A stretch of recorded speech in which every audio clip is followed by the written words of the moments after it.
परिणाम आने वाले हैं बिहार के, तो उसके बारे में क्या सोचते हैं? किसकी सरकार आ रही है? गठबंधन की सरकार बन रही है, क्योंकि लोगों ने इस बार पलायन पे वोट किया है, शिक्षा पे वोट किया है, रोजी रोजगार पे वोट किया है।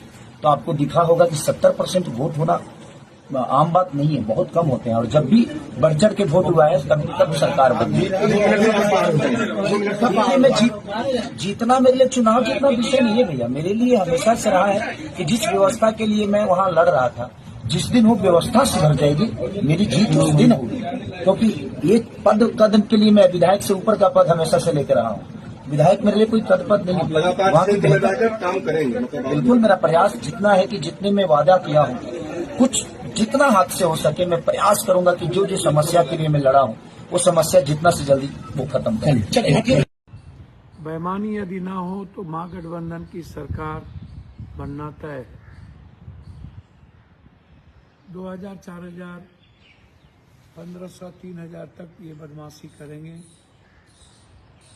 आप जो उम्मीदवार हैं बाहर में अपने अपने फॉलोअर्स को मजबूती से रखेंगे। करो मरो का ये चुनाव है, मरता क्या नहीं करता। अंजाम जितना भारी हो परवाह मत कीजिएगा। जी के क्या करना है जब हम अपने अधिकार की हिफाजत नहीं कर पाएंगे? कब तक इन दरिंदों के हाथ पीसते रहेंगे?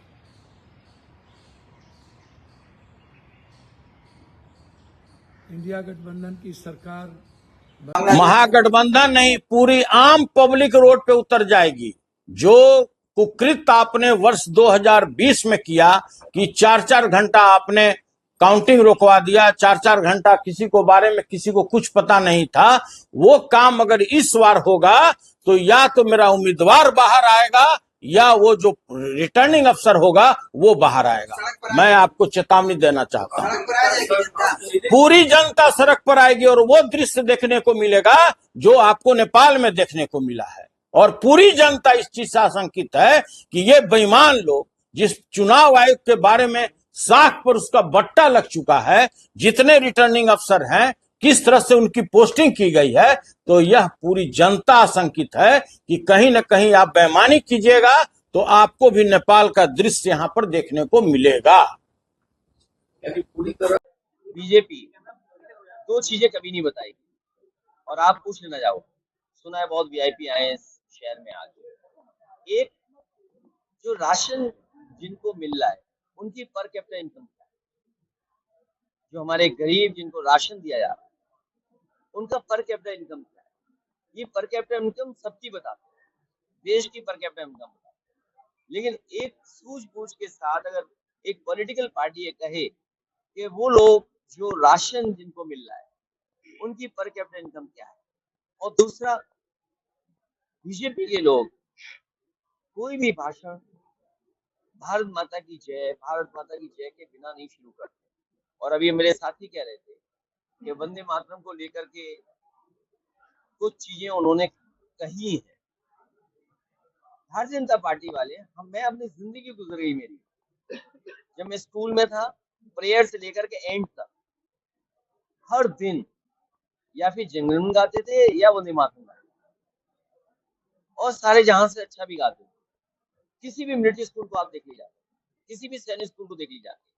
सवाल ये है कि इतना राष्ट्रभक्त है ये लोग, लेकिन इनसे पूछो कि भारत का क्षेत्रफल 2014 में क्या था और आज जब हम और आप लोग बैठे हैं जो 2026 आने वाली है, क्या 2026 में भारत का क्षेत्रफल क्या है? ये मैंने लोकसभा में पूछा था और मैं फिर पूछता हूँ आपके माध्यम से कि जो लोग ये नहीं बता सकते क्षेत्रफल, वो हमें इन्हीं चीजों में उलझा के रखेंगे, SIR में या हिंदू मुस्लिम में।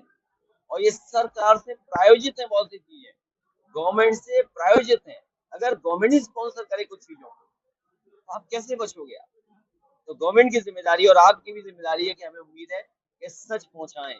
तो दो सवाल मैं छोड़ के जा रहा हूं आपके सामने, महंगाई का, बेरोजगारी का नहीं। जिन लोगों को राशन सरकार दे रही है उनकी पर कैपिटा इनकम क्या है, और हमारा क्षेत्रफल भारत का 2014 में क्या था, और आज 2026 में क्यों है? ये बात मैं इसलिए बोल रहा हूँ, यहाँ से एरियल डिस्टेंस क्या होगा चीन का? क्या चीन हमारे बगल में बैठा हुआ है?